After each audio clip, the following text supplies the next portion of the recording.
जंगल में बसंत का मौसम आ चुका था। सारे पक्षी मकर संक्रांति का त्योहार मना रहे थे और पतंग के पेच से पेच लड़ा रहे थे और एक दूसरे के पतंग काट के वह लोग बहुत खुश थे। और वहीं दूसरी तरफ जंगल में मोनी चिड़िया अपने बेटे मोनू चिड़े के साथ बैठी हुई थी। तभी मोनू चिड़ा अपनी माँ से कहता है, माँ माँ चलो ना हम भी पतंग उड़ाते हैं। जंगल के सारे पक्षी मकर संक्रांति का त्योहार बड़े धूमधाम से मना रहे हैं। हाँ बेटे, हम जरूर जाएंगे, पर तुम्हें एक वचन देना होगा कि तुम वहाँ पर बड़ी बड़ी पतंग नहीं उड़ाओगे, क्योंकि बड़ी पतंग बहुत ऊपर उड़ जाती है और तेज हवा में कहीं तुम भी पतंग के साथ उड़ गए तो इसीलिए तुम छोटी सी ही पतंग उड़ाओगे। हाँ माँ, हाँ ठीक है। अब हम चले, वरना सारे पक्षी त्योहार मनाकर वापस घर पर आ जाएंगे। वो दोनों जंगल के मैदान में जाते हैं, जहाँ कई सारे पक्षी मिलकर पतंग उड़ा रहे थे। यह देखकर चिड़ा बहुत खुश हो जाता है और वह अपनी माँ से कहता है, माँ देखिए ना कितनी सुंदर पतंग है, चलिए ना हम वहाँ से पतंग ले लेते हैं। ठीक है बेटा, चलो। दोनों माँ बेटे पतंग वाले पक्षी कौवे की दुकान पर जाते हैं। कौवे भाई, हमें कोई अच्छी सी पतंग दिखाओ ना। चिड़िया बहन, हमारे पास बहुत ही अच्छी अच्छी पतंग है। आपको कौन सी पतंग चाहिए, बड़ी वाली या छोटी वाली? हर तरह की पतंग है हमारे पास। माँ, मुझे बड़ी पतंग और तेज वाला धागा भी चाहिए। नहीं नहीं बेटा, मैंने आपको मना किया था ना कि आपको बड़ी पतंग नहीं उड़ानी है। हम छोटी सी ही पतंग लेते हैं और कच्चे धागे से ही उड़ाएंगे, ठीक है ना बेटा? देखिए ना माँ, कितने सारे पक्षी के बच्चे तेज धागे से ही पतंग उड़ा रहे हैं और कितनी बड़ी बड़ी पतंग उड़ा रहे हैं। माँ, मुझे भी वो बड़ी वाली पतंग दिलाइए ना माँ, प्लीज माँ प्लीज।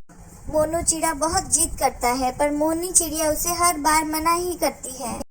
आखिरकार ज्यादा देर बहस करने के बाद मोनी चिड़िया मोनू चिड़े को पतंग उड़ाने की अनुमति दे देती है।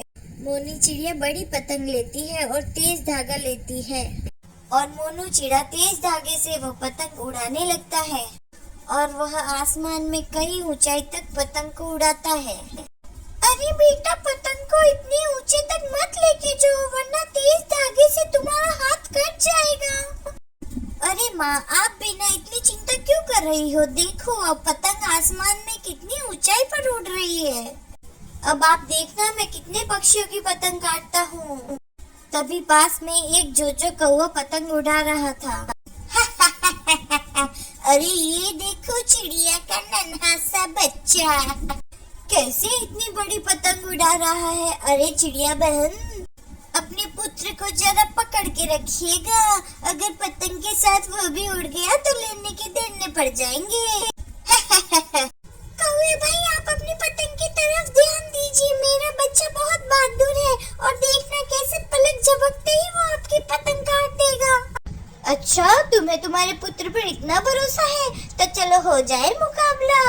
जिसकी भी पतंग पहले कटी उसकी सजा ये है कि वह सारे मौजूद पक्षियों को भरपेट भोजन कराएगा। हमें मंजूर है, जो हारेगा वह सारे जंगल के पक्षियों को भरपूर पेट भोजन कराएगा।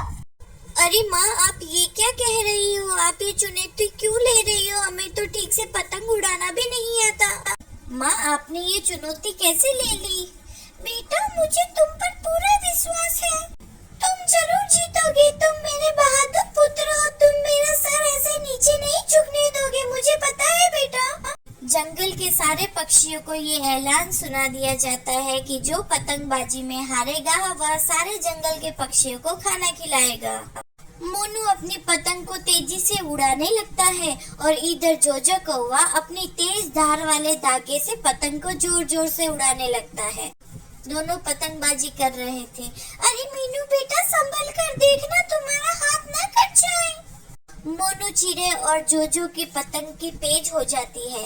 क्या हुआ चिड़िया बहन, हवा निकल गई या मुकाबला करने से डर गई? अब देखिए माँ, मैं कैसे इसकी पतंग काटता हूँ। अरे धागा तेज छोड़ो गौरी कौवी, मैं इस चिड़े की पतंग को आज काट कर रहूंगा और इसे बता कर ही रहूंगा कि हम किसी से कम नहीं हैं। जो कौवा अपने धागे को छोड़ता जाता है और उधर मोनू चिड़ा भी अपने धागे को छोड़ता जाता है। दोनों पतंगबाजी का मजा ले रहे थे।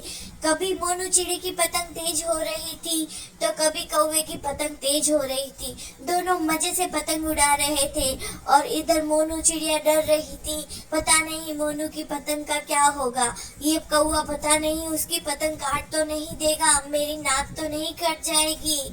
मोनू चिड़िया भी परेशान थी, अब क्या होगा। और दोनों के पतंगों के बीच पेचा चलता रहता है और दोनों में से एक की भी पतंग नहीं कट पाती थी। अरे गौरी कौवी, पतंग कट नहीं रही, हमें कुछ भी कर कुछ जुगाड़ करना होगा और कैसे भी उस मोनू चिड़ी की पतंग को काटना ही होगा। गौरी, अरे आप फिक्र न करे कालू जी, मैं अभी जाती हूँ और कुछ ना कुछ करती हूँ।